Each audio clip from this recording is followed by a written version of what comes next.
오늘로써 이제 우리에게 일용할 양식을 주시옵고 이 주기도문의 이 파트, 일용할 양식에 대한 파트를 좀 마무리하려고 합니다.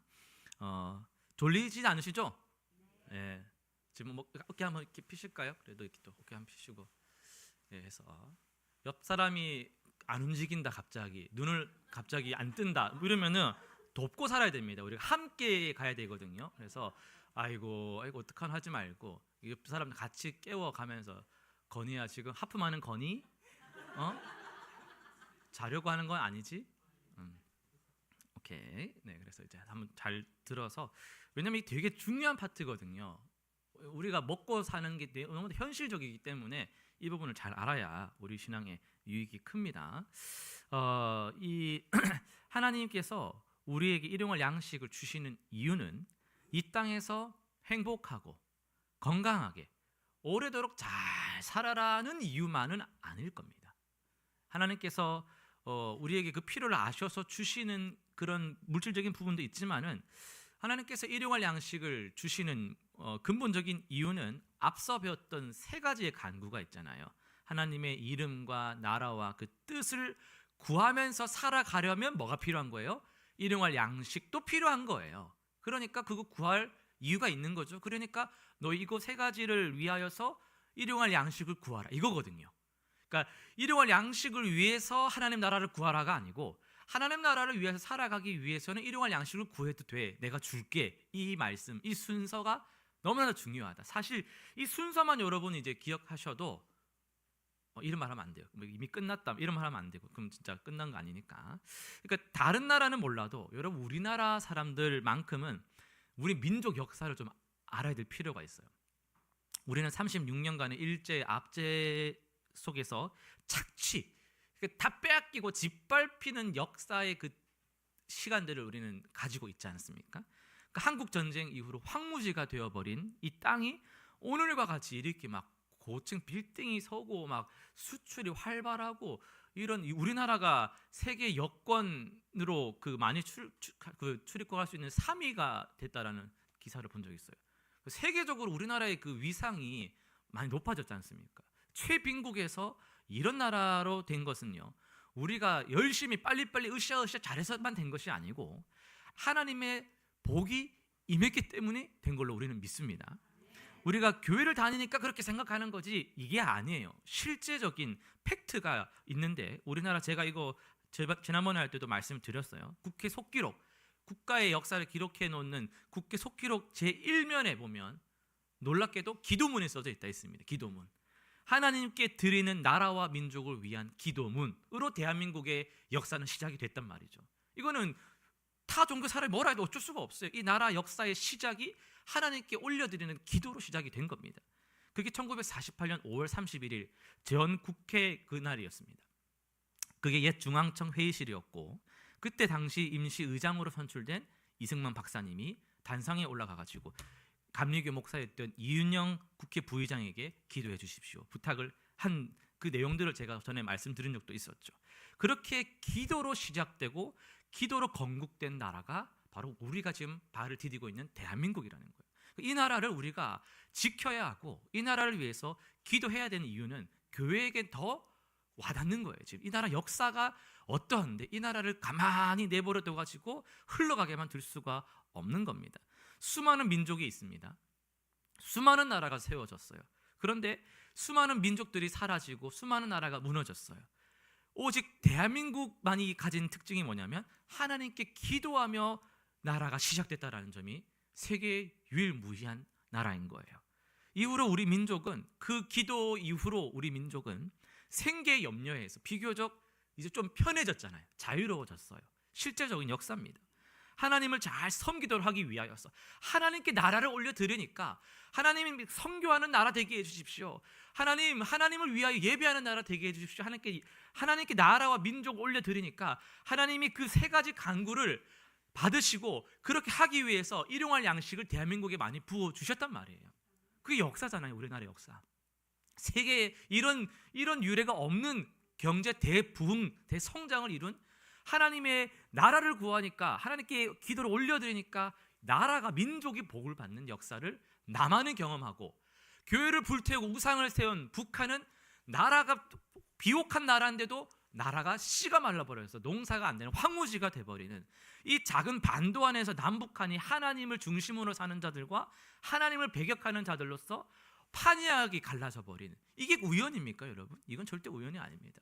하나님 중심으로 사는 삶이 얼마나 값지고 중요한지를 이 반도의 역사가 보여주고 있는 겁니다. 이 땅에 주님의 몸된 교회가 세워지면서 수많은 사람들이 눈물로 씨를 뿌리면서 우리 선대의 조상, 우리 부모님들 세대가 다 이 복음의 뿌리들을 내려와서 우리가 4대, 5대, 3대 이런 믿음의 자녀들도 많아지게 되었습니다. 여러분, 근데 우리 선배들의 신앙을 우리가 좀 추적해 보면요, 그때는 그럴 수밖에 없었던 흐름이라는 게 있어요. 그게 뭐였냐면, 너무나도 가난해서, 지독한 가난에서 벗어나기 위해서 다들 열심히 사는, 열심히 일하는 그런 문화의 시간들을 우리는 가지고 살았습니다. 그 시대 속에서 교회가 성장을 한 거거든요. 그러니까 우리의 생활 환경, 문화와 교회의 성장은 따로 가지 않아요. 같이 간단 말이죠. 우리가 세상 속에 비치기 때문에. 그러니까 나라가 어렵고 나라가 잘 되는 환경 속에서, 나라가 성장하고 복을 받는 속에서 교회가 같이 성장을 하다 보니까 하나의 공식이 생겼다라는 거예요. 어떤 공식? 예수 잘 믿으면 복 받고 부유해진다더라. 예수 잘 믿으면 복을 받아서 성공한다더라. 이런 기도를 열심히 해서 성공했다라는 간증부터 시작해서 그런 하나의 시대의 흐름이 교회 안에 형성되기를 시작합니다.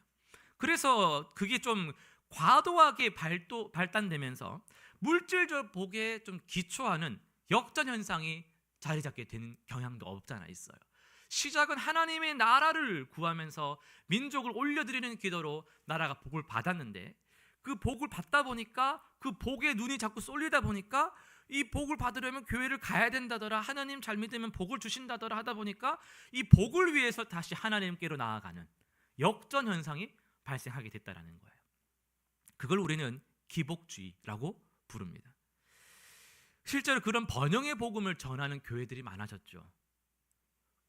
말씀 들으면은 힘든 삶이 막 달래지고 이제 진짜 될 것 같고 위로받고 막 이러니까 수많은 사람들이 교회로 몰려온 역사가 있어요. 여의도의 가장 큰 교회가 대표적인 예인데요. 예전에는 그런 교회에서 운영하는 이제 기도원 같은 데 가보면 평일에도 막 빽빽하게 앉아가지고 방석에서 빽빽하게 앉아가지고 다들 엉덩이 들고 막 주여 하면서 막 방언하고 간절하게 기도하는 모습들이 하나의 그 트렌드였거든요. 그 시대 예수 좀 열심히 믿는다는 사람들은 기도원 이렇게 휴가 내서 가고 막 작정해서 가고 이랬단 말이죠. 요즘에는 그렇지 않다고 해요. 정확한 건 모르겠지만 예전만은 못하다 이런 말들을 합니다. 이제 한풀 꺾였다고 하는데, 그걸 거시적으로 큰 관점에서 보면은 왜 그게 한풀이 꺾였냐면, 쉽게 말해서 살만해졌거든요. 나라가 살만해진 거예요. 그때는 그거 아니면 먹을 게 없고 갈 곳이 없고 교회에 받으러 가고, 학생들도 막 교회 가면은 문화상품권 주고, 교회 가면은 초코파이 주고, 교회 가면은 맛있는 거 많이 주고, 교회 가면 달란트 잔치 하니까 가고 막 이랬는데, 요즘에는 그런 거 안 합니다. 왜 안 하냐면 그거 해도 안 와요. 교회 와서 선물 주면요, 갈 때 놔두고 가요. 너 왜 안 가져가? 그 집에 더 있어요. 이러고 간단 말이죠. 집에 가면은 배달시키면 바로 오지요. 안 되는 게 없어요. 쿠에 시키면 그냥 새벽에 오죠. 너무 좋거든요. 너무 좋아요. 그러니까 살만해진 세상이 되니까 엉덩이 쳐들고 기도할 그렇게 필요가 없는 세상이 돼버렸다라는 거예요. 일용할 양식을 구해야 되는 그런 의미가 퇴색되는 시대로 우리가 들어가 버렸다라는 게 요즘 시대의 특징입니다. 일용할 양식을 열심히 구해서 물질적 복을 받았으면 정말 이제 하나님 나라를 위해서 살아야 되는데 거기까지 못 나가는 상태가 돼버린 거죠. 올 순서에는 하나님의 세 가지 강구를 위해서 뒤에 세 가지가 서포트가 보조가 돼야 되는데, 주객이 전도가 되면서 이걸 위해서 하나님께 나아가면서 배가 불러지니까 이제 하나님 나라를 별로 안 구하게 되는 그런 지경에 우리가 좀 놓여 있다, 전체적으로 보면. 그래서 우리가 지금 이 주기도문을 배우는 이유가 이거를 바로잡기 위해서 배우는 겁니다. 다 아는 건 한다 배워요가 아니라 잘못 알고 있는 거예요. 그래서 이거를 4년, 3년 주기로 계속 제가 반복을 해야 된다는 이유가 자꾸 또 까먹거든요. 또 이렇게 태엽이 풀리면 노래가 안 나오는 것처럼 또 한 3년 지나면 탭이 또 다 풀려가지고 소리가 또 하나님 나라에 대한 관심이 또 적어지는 게 현실이에요. 그러니까 일용할 양식을 구하는 기도는 우리 통장 잔고를 늘려달라, 채워달라는 기도가 아니다라는 것을 우리가 꼭 기억해야 됩니다. 어떤 사람은 지금 현재 생계 문제가 너무 절박할 수 있어요. 요즘같이 어려울 때는 더 그럴 수가 있죠. 그러니까 이런 생각을 하는 겁니다. 하나님, 형편 좀 나아지게 해주세요. 형편 좀 나아지고 안정이 되면, 내가 좀 먹고 살만해지면 하나님 나라 좀 열심히 더 구하지 않을까요? 지금은 이게 안 되는데 라고 생각을 하실 수도 있어요. 이해됩니다. 충분히 이해됩니다. 그런 상황 속에서 그런 마음이 당연히 들 수밖에 없죠. 근데 이 상황만 아니면, 이것만 해결되면 이란 마음은 없어지는 날이 없습니다. 항상 있는 마음이에요. 그 생각은요, 주님 앞에 서는 그날까지 있는 생각이에요. 그것 때문에 우리가 항상 순종 못하는 거고 하나님 나라를 못 구하는 거거든요. 내가 원하는 지점에 가면 또 아쉬운 게 보입니다. 또 준비되지 않은 게 보입니다. 그날은 오지 않아요. 그래서 제가 항상 말하는 언젠가라는 이 말은, 언젠가 세 글자, 이거는 오지 않는 시간이다. 언젠가는 오지 않는 시간이다. 언젠가 하겠지, 안 한단 말이랑 똑같다라고 보면 됩니다. 지금이 가장 중요한 것이죠. 이 상황만 해결되면 이라는 마음이 우리를 유혹하지만, 그러나 그 조건이 바로 내가 지금 주인 행세를 하고 있다라는 강력한 증거이기도 합니다. 이때만이라는 조건을 벗어나는 날은 오지 않아요. 우리가 지금 하나님 나라를 위해 살지 못하는 것은 돈이 없어서가 아닙니다. 시간이 없어서가 아닙니다. 내가 주인 되었기 때문이죠. 우리 삶에는 언제나 하나님보다 더 내 관심을 끌고 더 호기심 가게 하는 것들이 다 준비되어 있어요. 하다못해 스마트폰만 열어도 시간을 충분히 쓰고 싶은 것들이 많이 있습니다. 여러 가지 볼 것도 많고 재밌는 것도 많고 먹고 싶은 것도 많죠. 그러니까 지금 아무리 다급하고 절박한 상황에 놓여 있다 할지라도 내가 누구인지를 잊어서는 안 되는 거예요. 내가 무엇을 위해 살아가야 되는지를 잊어서는 안 된다는 거예요. 오전에도 말씀을 드렸지만 거룩은 방향성인 거예요. 어디로 가야 될지 그거를 정확하게 알고 가야 되는데, 방향이 틀려버리면 아무리 열심히 가도 엉뚱한 데로 간단 말이죠. 그 방향이 하나님을 향하고 있는가, 하나님 나라를 향하고 있는가를 늘 점검하는 신앙이 되어야만 이 기도가 올바르게 하나님 앞에 올라갈 수가 있다라는 겁니다. 돈이 부족해서 생계가 문제가 해결되지 않는 상태는 그리스도인들에게 매우 취약한 지점입니다. 근데 이거보다 더 심각한 것이 있는데, 그게 뭔지 아세요? 돈이 없어서 막 힘들 때, 그때 우리가 마주하는 시험보다 더 위험한 시험이 하나 있습니다. 그건요, 그 문제가 해결되고 난 후입니다. 그 문제가 해결되고 난 후예요. 가난, 실업 등의 여러 생계 문제가 한때 시험거리였는데 간절히 기도했거든요. 그때는 간절히 기도라도 했어요. 근데 그게 좀 이제 채워지고 배가 불러지면 위기가 오는 거예요. 안 구해요. 또 문제가 생길 때까지, 진짜 못 참을 때까지는 안 구합니다. 도저히 내가 할 수 없을 것 같을 때까지 안 구합니다. 그러다가 이리 치우고 저리 치우고 도저히 안 되다 코너에 몰리면 그때 이제 뭐라도 해야겠다라고 생각하는 게 죄인들의 삶이거든요. 하나님을 잊는 거를 너무나도 쉽게 하고 딴짓을 하는 거예요. 신앙적인 딴짓들을 한다라는 거죠. 따라서 우리는 없을 때에만 일용할 양식을 구해야 되는 게 아니라, 하나의 또 새로운 사실은 있을 때에도 일용할 양식에 만족하며 자족하며 계속 구하는 그런 겸손한 삶이 우리에게 필요하다라는 거예요. 그 이상을 구하면, 자족하지 못하고 그 이상을 구하면 탐욕의 늪에 빠지게 됩니다. 제가 항상 사업하시는 분들한테는 기준선이 있어야 된다라고 말씀을 자주 드립니다. 얼마 매출에 대한 기준선이 없으면은 그 돈의 그 맛, 이렇게 하니까 더 벌리는데 조금만 더 하면 뭐 좀 되겠는데, 이렇게 해서 잘 될 때, 물 들어올 때 노져라 했다고 그러다 보면 이제 피곤해지고 아파지고 주일 못 지키게 되고 격주로 오게 되고 그렇게 될 가능성이 커진단 말이죠. 그러니까 그 이상을 자꾸 바라보다 보면 탐욕적이게 되고 우리의 사고가 자꾸 세상을 바라보게 되는 거예요. 우리가 일용할 양식을 기도할 때에 잊지 말아야 될 단어가 하나 있는데, 그거는 바로 우리에게입니다. 우리에게. 나에게 일용할 양식을 주시옵고가 아니고 우리에게 일용할 양식을 주시옵고라고 가르쳐 주셨거든요. 이 부분에서 우리라는 말이 원어를 보면 총 2번이 등장을 해요. 무슨 말이냐면, 우리는 한 번만 나오거든요. 근데 원어대로 하면 우리에게 우리의 일용할 양식을 주시고 이런 식으로 돼 있어요. 그러니까 우리라는 거를 되게 두 번 나온단 말은 강조하고 있다라는 거예요. 아, 우리가 일용할 양식을 가지고 잘 사는 게 중요하단 말이에요. 그러니까 나는 풍족하게 먹고 있는데 옆에서 굶고 있는 거는 성경적이지 않다라는 거예요. 나만 잘 먹고 잘 사는 기도는 하나님이 나라를 구하는 기도가 아니라 개인만을 구하는 기도라는 거예요. 이 주기도문에서 찬양할 때도 항상 우리의 기도, 우리의 간구라고 하지 나라는 건 비교적 많지 않거든요. 아이들 특징이 뭐예요? 나밖에 모른다는 거예요. 그게 아이의 특징입니다. 우리보다는 자기의 감정 필요에 더 민감하게 그것을 반응하는 게 아이들의 특징이거든요. 자기밖에 모르는 거. 엄마가 근데 우리 그 이선은 다르더라고요. 이선 지금 여기 없지만은 이선은 딱 과자가 두 개 생기니까 하나를 저한테 탁 주려고 하더라고요. 그래서 막 나 주는 거야, 그러니까 탁탁탁 고개를 이렇게 하더라고요. 아이 치고는 되게 매력이 있더라고요. 아, 그걸 나한테 주는데 보통 애들은 딱 하면은 안 주거든요. 자기밖에 몰라요. 자기가 막 하기 싫으면 그냥 안 하고 주저앉고. 김도진 맨날 주저앉아가지고 지금 속에 열불이 막 나가지고 제가 막 뚝갑 해도 말을 안 들어요. 얘는 이거 막 딱 할아버지를 닮아가지고. 아, 죄송합니다. 설교 씨가 이러면 안 되는데. 그러니까 얘를 혼내고 있으면은 제 아빠를 혼내는 것 같은 느낌이 이렇게 들어가지고 만감이 교차하는데 하여튼 지밖에 몰라요. 지밖에 몰라요. 지 하기 싫으면 그냥 주저앉아 버려요. 저는 주저앉아 본 기억이 있긴 하네요. 예. 근데 주저앉아가 뒤에 맞았거든요. 이렇게. 근데 이제 지밖에 모르니까 속에 막 그러니까 근데 애라는 거예요. 제가 애라서 그렇구나. 애기들은 자기가 필요한 것만 막 울고 단위도 그렇고 막 그냥 막 우는 것밖에 몰라요. 근데 애기의 특징이 자기밖에 모르는 거예요.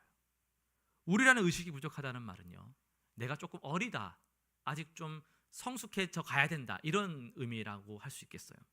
내 기도가 너무 많다, 그 말은 아직까지 공동체 의식이 더 함양돼야 된다, 이런 의미로 우리가 해석을 할 수 있습니다. 내 눈물이 중요한 거죠. 내 기분이 중요한 거죠. 내가 인정받는 것이 중요한 그런 신앙은 이런 면에서 조금 더 성숙해져 가야 할 필요가 있다. 여러분의 기도를 한번 돌아보실 때 내 기도의 분량과 우리의 기도의 분량을 비교해 봤을 때 나는 성숙한가, 그걸 판가름할 수 있는 게 우리라는 단어를 많이 쓰는가, 나라는 단어를 많이 쓰는가, 이거를 한번 생각해 보시면 여러분의 기도의 그 성숙도가 한번 좀 이렇게 측정이 될 수가 있는 거죠. 그럼 성숙한 증거는 당연히 공동체를 구하는 거죠. 내가 우리 집만 잘 먹고 잘 사는 게 아니라 누구 집을 위해서 축복해주고, 누구의 삶을 우리 또래들 막 지금 한창 자라는 다음 세대를 위해서 기도해주고, 서로가 건이 자는 거니? 갑자기 왜 인사를 왜 해 나한테? 아까 인사했잖아. 갑자기 인사를 또 왜 두 분? 계속 인사하지 말고 눈 뜨고. 예. 그러니까 하나님 나라는 우리의 나라예요. 우리의 나라. 내 나라, 나만 잘 되는 나라가 아니라 우리의 나라예요. 그래서 우리가 즐거워한 자들과 함께 즐거워하고 우는 자들과 함께 우는 이유가 우리의 나라인 거예요. 우리의 나라. 옆 사람이 기뻐할 때 같이 기뻐해주고, 옆 사람이 슬퍼할 때 같이 눈물로 기도해주는 그런 우리의 나라 속에 우리가 살고 있기 때문에 구할 때도 우리가 맨날 기도하지만 하나님, 우리 성도들 챙겨주세요. 우리 성도들 살펴주세요. 이 기도가 일용할 양식을 구하는 주님이 가르쳐 주신 기도라는 거예요. 그래서 우리라는 이 단어가 너무나도 중요한 거예요. 제가 전에도 이 분당 이야기 해드렸잖아요. 예전에 분당하면 천당 밑에 분당 이런 식으로 했는데 시간이 지나서 천당 옆에 분당, 지금은 천당 위에 분당, 이렇게 말씀드린 적 있죠. 그러니까 이 요즘 사람들은 천국 가고 싶지 않아 합니다. 지금이 너무 좋으니까. 앞으로가 기대되는 거예요. 이 세상이 이렇게 많이 바뀌는데 앞으로는 얼마나 더 편해지고 얼마나 더 좋아질까. 죽기 싫어서 막 계속해서 몸 관리를 막 더 하고 막 안 죽을 수 있는 노력들을 막 하려고 막 다 하잖아요. 심지어 한 분은 이렇게 분당에 출석하시는 집사님은 도대체 천국을 왜 가야 되는지 모르겠다, 이런 말들도 한다고 해요. 예수를 믿는데도 불구하고. 그러니까 돈이라는 신, 만몬 신이 다스리는 그런 세상의 나라에서 살면은 하나님도 내 아래가 돼버리는 거예요. 그게 바로 애굽 스타일이거든요. 애굽에서 그랬어요. 신은 나를 위해서 존재하는 거야. 내 삶을 잘 되게 하기 위해서 신을 내 발 아래 두는 게 애굽 스타일이에요. 근데 이스라엘은 바로 올라오는 거죠. 유일하신 내 하나님 여호와를 사랑하라고 말씀하는 거죠. 이게 하나님 나라와 세상 나라의 순서가 역전되는 거예요. 이처럼 우리에게 일용할 양식을 달라고 구하는 기도는 나 하나만이 아니라 공동체에 속한 모든 이들의 형편을 주님께 아뢰는 기도라는 것도 여러분 꼭 기억하시면 좋겠습니다. 내가 상대적으로 좀 여유로운 물질을 가졌다면 그 이유가 뭐겠어요? 자랑하라고요? 아닙니다. 옆에서 도움이 필요한 자들에게 더 다가가서 나누라는 겁니다. 야, 이거 뭐 먹을래? 이게 아니라 조용히 섬기는 거죠. 내가 할 수 있는 것, 주님께 맡기신 게 있으니까 청지기적 사명으로 물질을 어떻게 쓸지를 구하면서 구제에, 선교에, 그런 여러 가지에 베푸는 하나님의 도구로 쓰임받게 하려고 내게 물질을 맡기신 거예요. 지금 그런 물질을 내게 맡기지 않으셨다면 또 다른 것을 맡기셨을 수도 있습니다. 그러니까 내게 주신 것들을 늘 구하면서 내가 가진 은사와 가진 형편에 맞추어서 우리를 돌보는 마음을 가질 때 하나님은 내가 누구를 돌보면 누구를 통해서 나를 또 돌보게 하실 거예요. 누군가가 우리가 계속 나도 우리, 너도 우리, 전부가 우리를 구하다 보면요, 누군가가 내 삶을 또 돌봐주겠죠. 나는 또 누군가를 돌봐주겠죠. 내가 오늘에 안 넘어지고 서 있는 건요, 내가 누군가를 잡아주고 있고 누가 나를 잡아주고 있으니까 이게 안 넘어지는 거지. 나 혼자 쫙 이렇게 잘 서 있는 게 인생이 독고다이로 가는 그런 게 우리의 그리스도의 삶이 아니라는 겁니다. 그래서 우리는 공동체의 의식이 가장 중요하고, 교회라는 이 공동체가 세상에서 구별돼야 되는 이유가 바로 이 우리라는 의식이 세상과 구별되기 때문이에요. 세상에서는 우리라고 말 안 합니다. 넘버 원, 서로 경쟁하는 집단이잖아요. 우리라는 게 별로 없어요. 혈연 안에서도 서로 치고받고 하는 일 많잖아요. 그러니까 신앙인들은 이 우리라는 공동체를 통해서 세상의 구별됨을 증거해야 될 자들이라는 거죠. 오늘 말씀에서도 나와 있듯이 사람은 떡으로만 사는 것이 아니라 여호와의 입에서 나오는 모든 말씀으로 살아야 한다라고 나오고 있습니다. 예수님께서 이 시험 받으실 때 인용하신 구절이 여기 구절이잖아요. 이게 이제 가슴에 와닿는 말이 돼야 하는 게 핵심인데, 여러분 어떻습니까? 사람이 떡으로만 사는 것이 아니고 뭐 여호와의 입에서 나오는 다 아는 말인데 그게 진짜 맞다 이게 되십니까? 이게 뭐 맞긴 맞는데 뭐 이 정도 되지 않으세요 혹시? 예수님이 뭐라고 하셨습니까? 예수님 자신이 곧 생명의 떡이다라고 말씀을 하셨잖아요. 너희 조상들은 광야에서 만나를 먹고 안 죽었습니까? 만나를 먹고도 죽었거니와 이는 하늘에서 내려오는 떡이니 사람으로 하여금 먹고 죽지 아니하게 하는 것이니라. 예수님을 먹으면은 죽지 않는다라고, 생명을 가진다라고 말씀을 하셨어요. 이건 단순히 예수 믿으면 구원받는다 마침표 이렇게 끝나는 게 아니거든요. 예수 믿고 살아가는 지금의 여러분의 형편, 환경 속에서도 계속 연속적으로 영향력을 행사하는 말씀인 거예요. 우리 주님은 광야에서 오병이의 기적을 보이셨는데 육신의 양식으로 끝내지 않으셨어요. 육을 먹이신 주님은 나에게로 오라고 생명의 떡이신 자신에게 계속 이끄셨단 말이죠. 우리가 일용할 양식만 먹고 끝나면 안 되고 영의 양식으로 계속해서 나아가는, 예수 그리스도와의 동행으로 성령과의 충만함으로 계속 나아가는 하나님 나라 중심으로 가야만 하나님께 구한 세 가지 하나님 나라의 복이 세 가지를 위해서 존재할 수 있게 된다. 그래서 내가 일용할 양식 받는 목적은 하나님 나라를 위한, 하나님의 이름을 위한, 하나님의 뜻을 위한 일용할 양식이 되게 하는 것이 순서상 가장 중요하다라는 겁니다. 이제 말씀을 맺으려 합니다. 요한복음 4장 32절부터 34절을 보면요, 제자들이 어디 갔다가 예수님께로 돌아오는 장면이 나옵니다. 제자들이 돌아오면서 이제 마트에서 뭐 좀 사왔어요. 그래서 이제 예수님 좀 드시라고. 근데 주님이 이렇게 말씀하시죠. 난 니들이 모르는 먹을 양식이 있다. 그러시잖아요. 제자들이 서로 묻습니다. 야, 누가 먼저 주님께 뭐 갖다 드렸어? 그러니까 예수님이 말씀하시죠. 나의 양식은 하면서 나를 보내신 이의 뜻을 행하며 그의 일을 온전히 이루는 거야. 이렇게 말씀을 하신단 말이죠. 나를 보내신 이의 뜻, 그러니까 성부 하나님의 뜻을 행하면서 성부 하나님의 일을 온전히 이루는 것이 예수님이 사는 목적이라는 거예요. 나의 양식은. 양식, 내가 먹는 이유, 내가 먹는 것은 왜 사냐? 내가 사는 이유는 하나님의 뜻을 행하며 그 일을 온전히 이루기 위해서 하는 건데 그게 내가 사는 이유야. 이 말씀을 하신 거예요. 진짜 뭐 그거를 내가 먹었다 이런 의미가 아닌 거예요. 본래 밥이라는 것은요, 먹으면 힘이 나야 되는 거예요. 배고프면 좀 춥잖아요. 힘도 안 나고. 근데 밥을 아무리 우리가 잘 먹어도 요즘처럼 잘 먹는 때가 어디 있습니까? 요즘처럼 아무리 잘 먹어도 힘이 없고 무기력하고 사는 것이 의미가 없다 느껴질 때도 있잖아요. 그러면요, 하나의 결론이 뭐냐면 육적인 거 아무리 잘 먹는다 해서 잘 살아지는 거 아니다. 그런 결론에 이르게 되는 거예요. 맞잖아요. 우리를 정말 살아있게 하고 정말 우리를 힘나게 하는 것은 땅의 음식이 아니다. 그거는 목숨을 연명하게 하는 겁니다. 엄밀히 따지면 영양분 섭취를 통해서 이 육적인 생명을 유지시키는 과정인 거죠. 근데 맛있는 거 먹으면 기분은 좋잖아요. 근데 그게 삶을 윤택하게 만드는 건 아닙니다. 진정으로 우리를 힘나게 하고 우리의 심령을 충만하게 하는 것은요, 영의 양식, 살아계신 하나님의 뜻을 행할 때, 하나님과 합이 딱 맞아질 때 그게 된다라는 거예요. 주님은 자신을 보내신 하나님의 뜻을 따라 행하는 것을 자신의 주 양식으로 삼으셨다라고 말씀을 하신 겁니다. 주님도 물론 식사는 하셨죠. 근데 식사가 목적이 아니고 하나님의 뜻이 목적이었고, 식사는 수단이었습니다. 뭘 위한 수단요? 목적, 하나님의 영광을 위한 수단이 식사, 일용할 양식이었다는 거죠. 오늘날 여러분의 주머니 사정은 어떻습니까? 우리의 식습관은 어떻습니까? 우리의 습관, 여러 가지 기타 삶의 모양들은 어떻습니까? 무엇을 위한 모든 것들이냐? 정말 하나님을 향한 나라와 이름과 뜻을 위한 나의 삶인 것이냐? 아니면 이것이 또 역전되어 있지 않은가? 이게 이제 일용할 양식을 구할 때 너무나도 중요한 부분이라는 거죠. 나는 어떨 때 가장 힘나는가를 생각해 보세요. 어떨 때 가장 힘나는가? 어떤 소식을 들으면 가장 기쁜가? 그게 나의 주인입니다. 그게 나의 주인이죠. 우리는 먹기 위해서 사는 게 아니고 하나님을 위해서 살려고 먹는 자들입니다. 그래서 이게 세상과 구별되는 지점이라는 거예요.